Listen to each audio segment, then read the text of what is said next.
Another government shutdown, but this time around, the federal workforce could be hit even harder. Last night, the White House Budget Office sent a memo to federal agencies telling them to prepare for mass firings if Congress fails to come to a funding agreement. Rafael Sanchez Cruz tells us who's caught in this crossfire, Rafael, of this, what looks to be a political battle. Yeah, that's right, Annie. The potential layoffs would be for those federal workers and programs whose funding will expire at the end of September 30th, this coming Tuesday night. But what could follow, according to that memo that was sent out by the Office of Management and Budget, goes beyond that. It directs agencies to plan for permanently eliminating jobs. The federal workforce is bracing for yet another wave of potential cuts amid a looming government shutdown.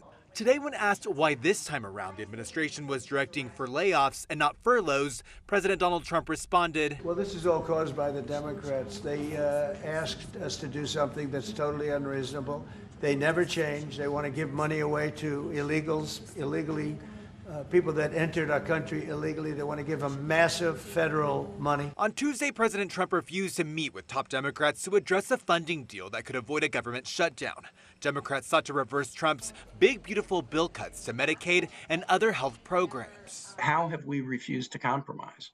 We have asked for a negotiation. Virginia Senator Tim Kaine says the latest memo is another excuse to continue the president's DOGE efforts. We'll do what we've done already. We will file lawsuits to challenge their legal authority to do so.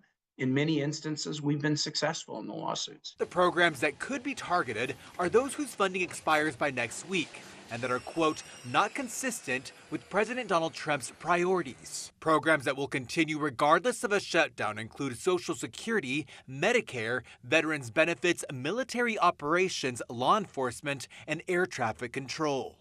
Now, these potential cuts could not come at a more difficult time for many families here in the DMV. According to a hunger report by the Capital Area Food Bank, 41% of households impacted by earlier federal cuts are now food insecure, meaning they don't have enough food or they don't know where their next meal is coming from, Annie.